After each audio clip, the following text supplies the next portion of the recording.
Hey, how are you, sir? Yeah, amazing. Amazing.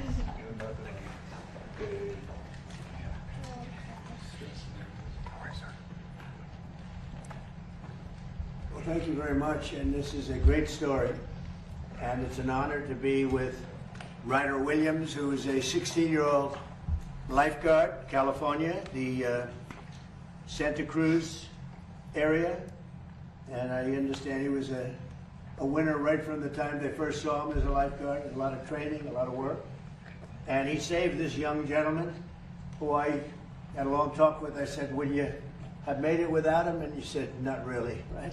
Not really, it was trouble. So you're gonna have a long and beautiful life. And I just thought it was, we were all watching, everybody watched, and got a lot of publicity because of the ferocity of the waves. I've never seen waves, I mean, that was sort of violent. We were just discussing, and at certain times of the year, mostly like right around now, the waves get very rough in that area, and they're swirling, and if you don't know what you're doing, it's gonna be tough, or if you're small, if you're young. So I just want to congratulate Nathaniel Ray for coming through an ordeal. That means you're going to have good luck in life. You know, that's called good luck. I want to say hello to your father, and came along for the. We invited them to the Oval Office and to the White House. After this, if you'd like, we're going to have them brought up to the Lincoln bedroom, where you see the room of Abraham Lincoln. That's pretty good, right? And also your sister. It's really nice. We have some of the people that Nathaniel and that worked so much on the whole process with Nathaniel, and were with Ryder right from the beginning.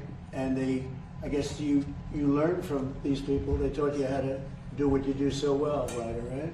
So they trained me. And Nathaniel's very happy about that, Ryder, I have to tell you. Shane Williams, the father of Ryder, thank you very much, Shane. You did a good job. Thank you. I see you're in one of my favorite uniforms. Yes, sir. I'm a big fan of that. Thank you. You couldn't be happier, right? I couldn't be more proud. When you saw that on television. Yes. It was incredible, actually. Shannon Williams, that's the mom. So you did a good job. It's good genetics. When you look at him, you can see really good. Summit Ray, that's the father. Thanks again, Summit. Appreciate it. Layla Ray, sister of Nathaniel. Thank you, honey. Aaron Bonin, Santa Cruz lifeguard, who assisted Ryder, and he became quite famous also. That was a good assist. He helped you a lot, right? He helped you a lot. Thank you very much. Great job. Fantastic. Alex Luscutoff, Chief of Law Enforcement and Emergency Service in Santa Cruz. Thank you. Great job you guys are doing. Thank you, Mr. President. Justin McHenry, Assistant Chief of Aquatics and Lifeguard Operations, Santa Cruz. Thank you, sir. Good job. Thank you. Were you responsible for the training? Yes, I help oversee and That's guide good. the training for our lifeguard program. And for a lot of the lifeguards, right? We train about 200 lifeguards a year. Right. Yep. At that age, too. Starting at 16. Starting at 16. That's a lot. I read that that's a lot to do for a 16-year-old. That's not easy. It's a huge responsibility. It requires a lot of That he did it so well, right?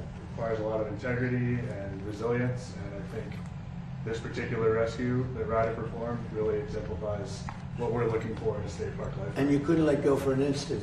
If you let go for one instant, it'd be very hard to find, right? Oh, absolutely. In those conditions, losing a victim would be disastrous. Yeah, really amazing.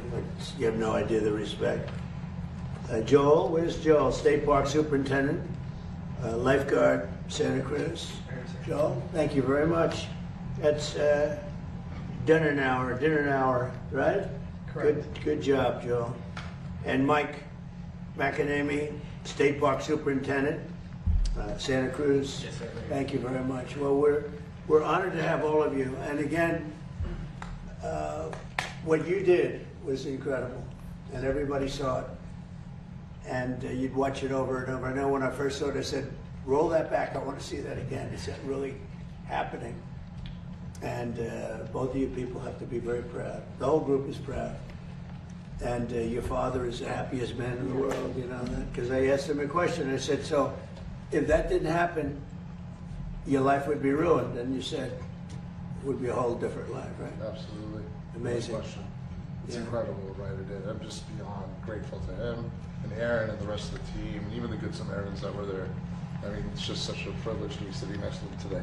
Yeah. Be able to celebrate his birthday tomorrow.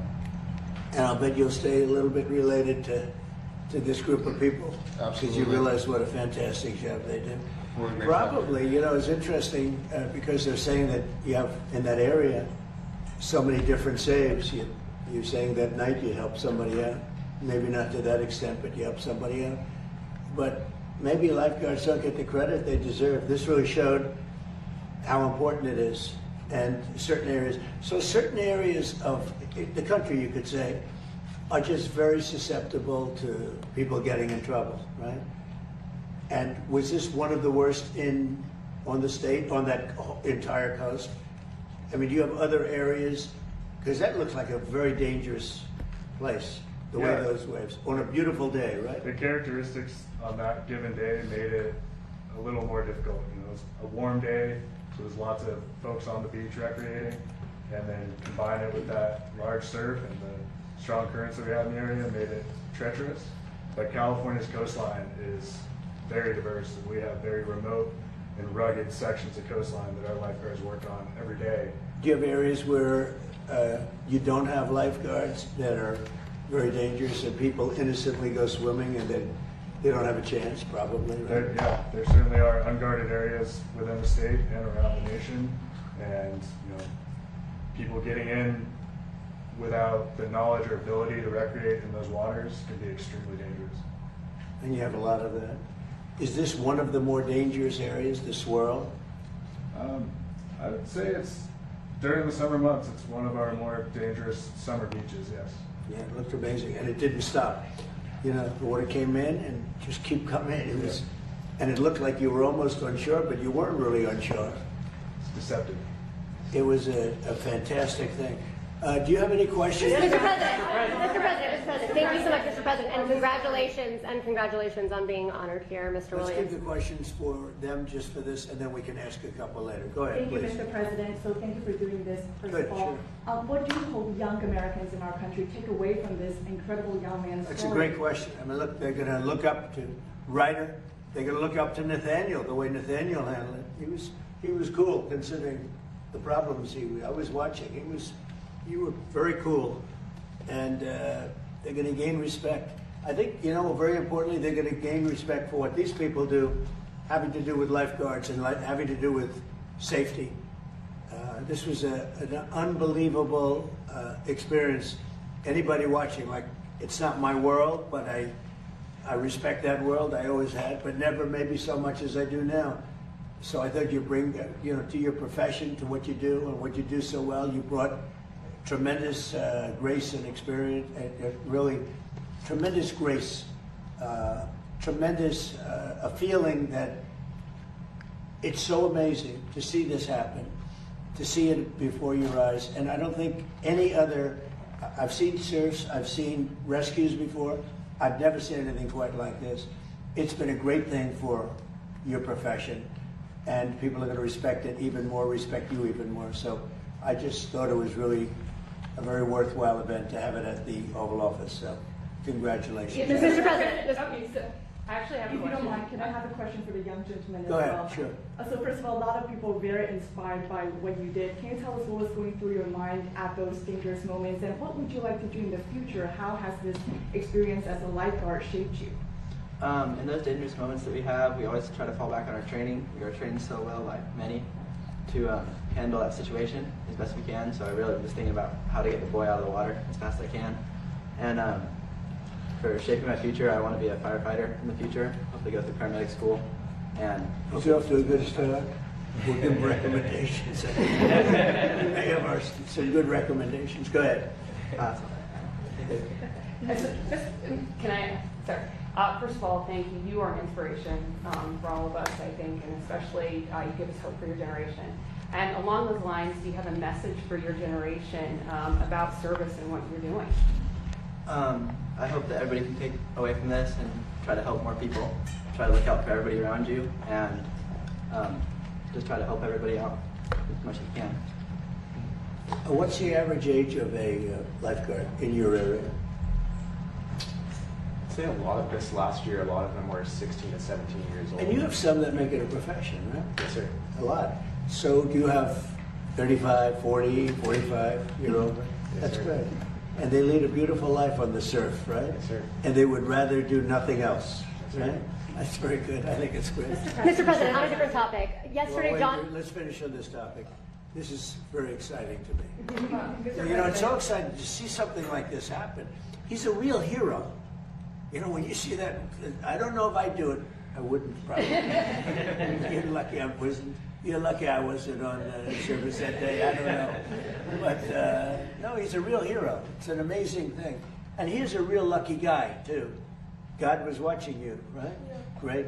Go ahead, please. Mr. President, I do have a question about Iran, but I would like to ask you something about the rescue as well. Following this, there's been a push in Congress to officially affirm that open water lifeguards should be recognized as first responders. That would apparently really open up access to benefits, more federal programs. Would you support that? Well, I think they have gone a long way to get that done. You know, something most people don't talk about. We have a lot of other things we talk about. And first time I've ever heard the question, but this is something that's been going on, I guess. Is that right?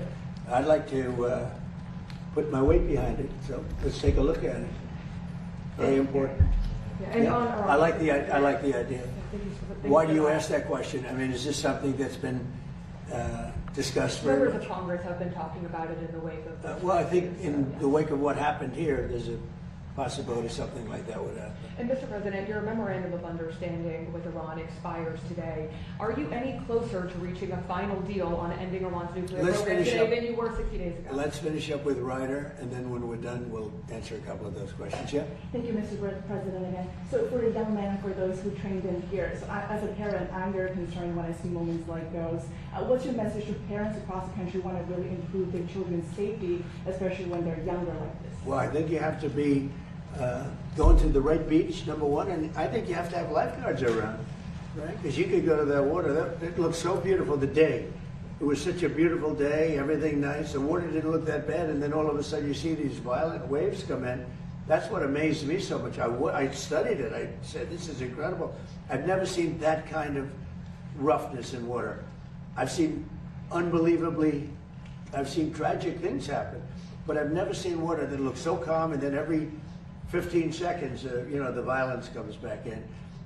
I think really you probably have areas, I'll bet you have areas that you think should have, as you call them, guards, that don't have. Can you imagine having more guards along the coast, parts of the coast, that aren't guarded where people die? Yes, certainly. The National Water Safety Action Plan and the California State Action Plan both call for more supervision. And by supervision, Do we lose a lot of we mean people like- due to lack of, covering an area? It can be challenging in some of those spots because of the economy to live there. It's Right. expensive. It's a coastal beach community, and there's $1 million homes on the beach, and our lifeguards are making a little more than minimum wage, but it can be challenging to live in those spaces, so it's hard to retain employees in those areas. As the lifeguards grow older and they want to make that a profession, which is a noble profession, they make much higher salaries, right? Yeah. Yes. If they become I mean, they make a good living. if they become a full-time lifeguard, which in our department requires you to become a peace officer, I see, okay. Well, that helps for that other question. that's a livable wage, and they can become members of the community and live where they're working, and give back. So will you be doing it? You helped so much with Ryder. Will you be doing it as a profession, or will you be doing other things later? So I'm actually a full-time firefighter paramedic with a fire department in California, and I've stayed on the books with state parks because I owe this program a lot, and it's done a lot for me. Oh, that's I good. love being here, helping train people like Ryder, so I plan on staying around for a long time. That's great. Good job. That's fantastic. Yeah, please. Are you Policy okay? question, Mr. President? Go ahead. There's a lot of debate right now about these license plate scanners that are going up across the country. They're called flop cameras. People are worried that the police might misuse them. Have you heard of them? Yep. What's your stance? Well, it's being studied right now. You have pros and cons, right? It's being studied right now. We'll have an answer sort of as to our views on it over the next couple of weeks. Mr. President, yesterday John Ossoff said you'd rather travel with your aide, Natalie Harp, and build the ballroom than do your job as president. What is your Who said response, that? John Ossoff? You mean Pee Wee Herman? Pee Wee Herman lookalike? No, I would much rather do other things. We're building a great facility here. We're fixing a White House that hasn't been taken care of. You can look at this. This room was a disgraceful situation, the Oval Office, and it was let go. The whole building, the White House, was let go. The exteriors were falling apart. The columns were falling apart. The whole place was a mess. In addition, they've been trying to get a ballroom for the last 150 years. And when I said I was going to build a ballroom, the military asked if they could see me. And they say, sir, we have an opportunity to go down deep into the ground and build a military facility to go with the White House and to go with all of Washington, D.C., which would be so valuable.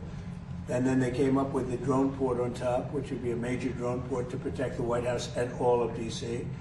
And all of those things added up, and it became much more than just a ballroom. And I said to myself, wow, what an opportunity. I mean, if I was just going to build a ballroom, I could have had it built very quickly, because I build very well and very quickly. We went 5 stories down into the ground. We did a lot of tremendous things for the military, things that they could never get. They said, this is an opportunity that we have because you're building the ballroom, that if you would be willing to spend more time, we would love to be able. We've been trying to do this at the White House for many, many years, and they've been trying to have a ballroom at the White House for many, many years. Now, what happened is we used to use tents, and the tents are usually made of either a plastic material, or canvas. And they wouldn't stop a .22 caliber. They wouldn't stop anything in terms of safety. It'd be very dangerous. And they haven't used a tent for years. They haven't had any big, like we have President Xi coming on September 24th or so. I think it's September 24th. And we'd love to have 2,000 people coming to dinner and celebrating a nice evening, et cetera, but we only have a room that's going to hold 89 people, and 89 people is not appropriate. So maybe more importantly, it's totally secure with bulletproof windows, bulletproof sides. It's drone-proof, it's missile, every at the top of the line. And we need it, and especially with what's happened, unfortunately, to the world, you could say. Yeah. So do you believe the ballroom is a big part of your presidency? This morning you said you would bomb the S out of Oman if they got in the way of reopening the Strait of Hormuz.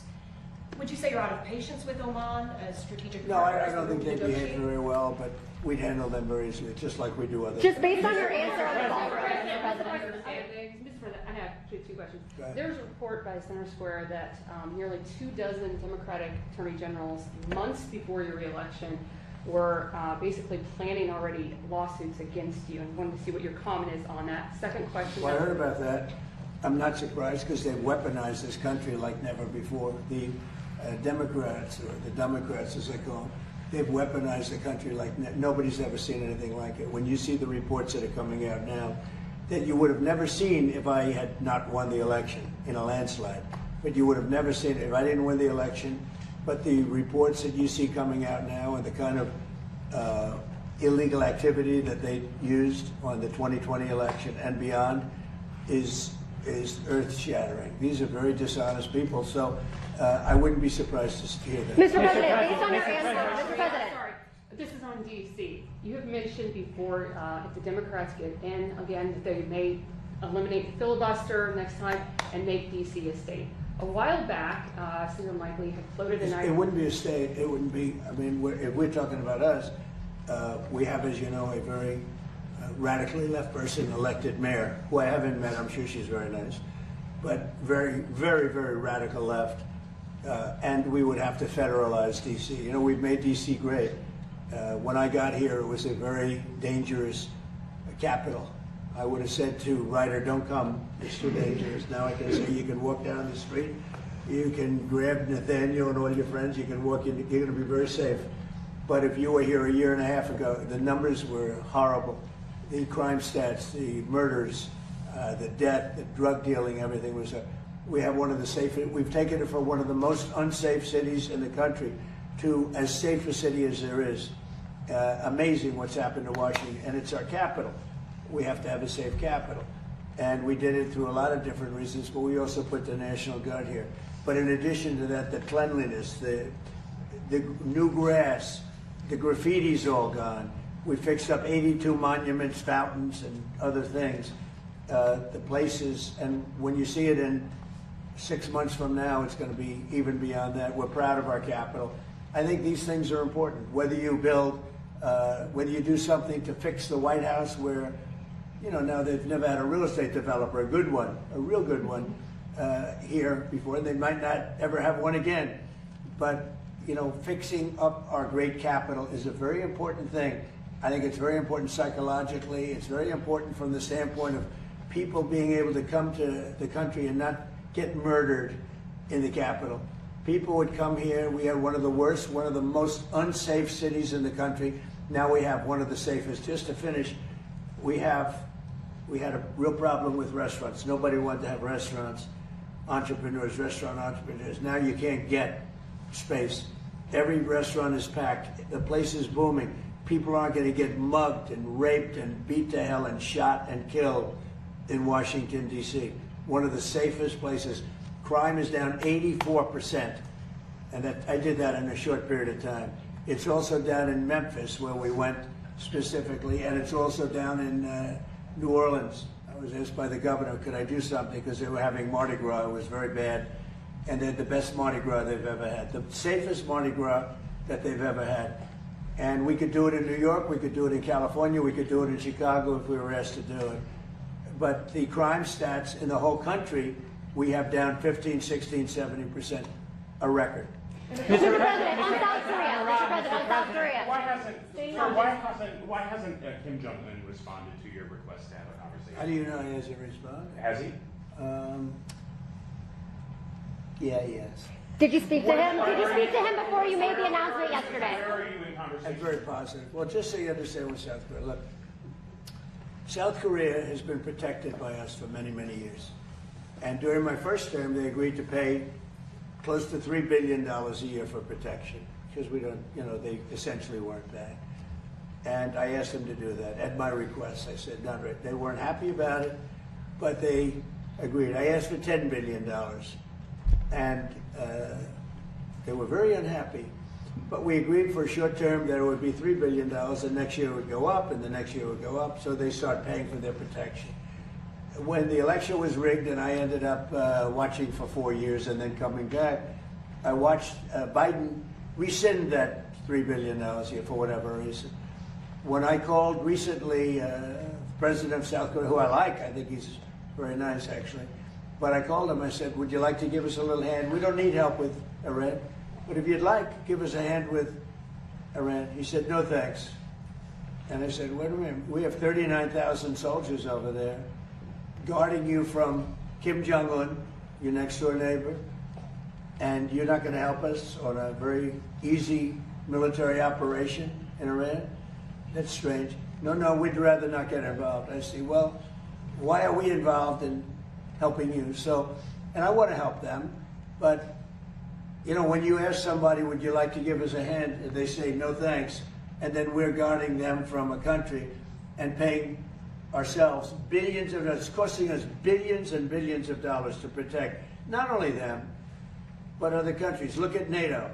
We spend hundreds of billions of dollars protecting Europe from Russia.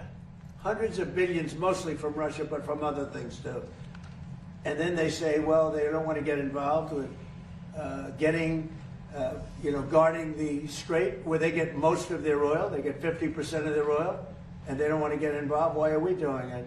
So all I want is fairness. And South Korea, I get along with them very well, but they were paying $3 billion a year, and then they convinced Biden that I was probably a bad person, and they shouldn't, and he immediately rescinded that order. So we were getting paid. We would have been getting paid a lot more, but we can't go around and protect all of these countries, especially when they're not there to help us. Did you speak to Kim Jong-un? Did you speak to Kim Jong-un? On the expiration of the memorandum of understanding, are you any closer today to reaching a final deal to end Iran's nuclear program? Well, they want to make a deal, but they're not going to make the kind of a deal that I feel is necessary. Look, we're in there for one reason. Iran cannot have a nuclear weapon. You understand that? Iran cannot have a nuclear weapon, and they won't have a nuclear weapon. And right now, them building one after what we did previously with the B-2 bombers. Going to be a long time behalf, but Iran cannot have. It's very simple. They can't have a nuclear weapon. Mr. President, on South Korea. How do you respond to folks who say that you are prioritizing the interests of adversaries in North Korea over our longtime partners by scaling back the military exercises? No, I'm making it much safer. You see, I'm actually making it much safer. Kim Jong-un has always treated me with great respect, and we met on numerous occasions, actually, 2 primary occasions, spoken and spent time. I understand him, he understands me. You're doing war games. I get along with him. You know, he didn't like Biden, he didn't like Obama, he didn't like anybody. But I get along with him very well. No, what I'm doing is making things safer. Did he ask you specifically to scale back on those? Quiet. You're very disrespectful in front of this young man. Okay? Don't you find her disrespectful? He understands. Quiet. Who are you with? I'm with CNN. Fake news. I just wanted to follow up on the South Korea question. You're a loud, boisterous person. You're fake news. I was trying to find out if you had been talking to Kim Jong-un, if he had asked you to scale back on those military exercises. Mr. President, is there enough food on the USS Lincoln? Yeah, it is. That was a CNN fake report. The Lincoln has been out there for a period of time, good period of time. But over the years, we've had them out there much longer. I was at a group meeting, and an admiral came up to see me over the weekend. And it was at a big group, and he happened to be an admiral retired. He said, I've been on ships that are out there much longer than that, sir. And I know people on the Lincoln, they say it's beautifully maintained and beautifully taken care of. And other people went out and they found out to be true. It was fake news reporting from CNN. Mr. President. There's a report that a senior intelligence official with the CCP just bought an historical building overlooking the White House. Have you heard about this? No, I haven't heard Mr. President. Mr. President, yes. Mr. President. Yeah, go ahead. Beyond you. Okay. The British Prime Minister recently reportedly sent text to someone impersonating Susie Wiles. Are you concerned about his judgment or the state of communications between the 2 countries? No, but who happened? What happened? They sent text? Apparently the Prime Minister sent text to somebody impersonating Susie Wiles. No, I'm sure that he had a miscommunication. Mr. President. He's the Prime Minister. Mr. President. You know, I spoke to him. We had a good conversation. A couple of them. We had a good conversation. One of the things he is going to do, I think he's going to open up the North Sea. That'll make UK pretty rich, I'll tell you. If he opened up the North Sea, now he's got an immigration problem and he has an energy problem. He would have solved one of his problems. That would be a big thing. That would make UK rich. If you open up the North Sea, it's one of the great finds anywhere in the world. And if they would open up the North Sea, UK would be rich again. Mr. President. Yes, Mr. President. Have the people Don't you find them nice? Huh? Nice people, right? He's saying, where do people like this come from? We're not all Your son is saying, where do people like this come from? Go ahead. The people who are opposing, Especially her. the people who are opposing the ballroom and challenging it, have they offered any sort of solution or sort of compromise, or do they just say there should be a hole there? The people that are opposing the ballroom are people that, in my opinion, are very disloyal to our country, very, very disloyal to our country. And I think we're doing very well. We're way ahead of schedule. We're under budget. It's going to be the most beautiful ballroom of its kind. You know, when I was in China, we went to the Great Hall of China. It was this big, beautiful building. And we don't have anything like that. And we have to have that. It's very important. But we also are getting tremendous military protection, drone protection. The building is drone-proof. It's missile-proof as much as something can be missile-proof. It's totally bulletproof. Any bullet, nothing can go through the windows. We have, you know, all top-of-the-line stuff. It's very safe. And you know, the one thing, it's not for me, because I'm going to be here a very short period of time when it's finished. If it finishes right on time, on budget, on time, I'll be there for 4, 5, 6 months. This is for future presidents. This isn't for me. This is for future presidents. And it's a gift. We're making a gift to our country, spending hundreds of millions of dollars to build a ballroom. And it's a gift from great patriots of this country. From, as an example, I mean, I'll give you names. I released some of the names. In fact, I wanted to put them out today, but we got a little busy, and this was, frankly, being with this group of people was very important to me. But we'll be putting them out, some of the people that contributed. But this is a gift to the United States of America. No taxpayer money is necessary. And you can have the finest ballroom anywhere in the world. It's not something I wanted to do, but it's something that's needed. And again, I'm not going to get to use it very much, because by the time it's completed, I'll have 4 or 5 months left, 3 months, who knows. But we're ahead of schedule. It's going to be the best of it in the world, of its kind in the world. There'll be nothing like it in the world. It fits beautifully with the White House. It's gotten fantastic reviews, architectural reviews. People think it's incredible. And when you see it, you'll say, wow, that's really something. And that's what the United States is all about. We have to have that. But in addition to the ballroom, we're building a great military complex.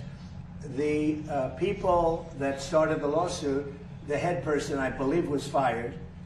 And she was fired from another event just before that. And she's the one that started it. It's a National Trust, but the National Trust for Historic Preservation. Now, they say it's a United States. They use the word United States, but it's not related to the United States. In fact, the United States doesn't even contribute to it. It has nothing to do with it. It stopped contributing when they realized there were nothing but troublemakers. Years ago, it stopped contributing. So this isn't like an official United States Bureau, a United States agency. They stopped contributing to the National Trust. And it's called the National Trust. It has this great name, National Trust for Historic Preservation. They're a bunch of troublemakers that the United States, many years ago, long before me, stopped contributing to. The woman that started it was fired. She's no longer there. So this is the remnants of it. And the bottom line is they're trying to stop something, and they won't be successful, but they're trying to stop something that's almost completed. When they brought a suit, why didn't they bring the suit a year before? Why did they bring the suit in the middle of construction when $400 million almost is spent on its construction? Why wouldn't they have started the suit a year early? Everybody knew it was going to be, it was no secret. Everybody knew that it was taking place. So they should have done that. But the National Trust is very disloyal to the country because they reveal things. You know, I said the problem with the suit, I told them this, is that we have many military things in this ballroom. And ideally, they shouldn't be revealed. But now they are revealed, so the world knows about it. That's okay. They shouldn't have done it. They're very disloyal. But I think we're doing really well. We're way ahead of schedule. And many presidents are going to use it for many years to come. The country will have one of the greatest gifts it's ever received. Mr.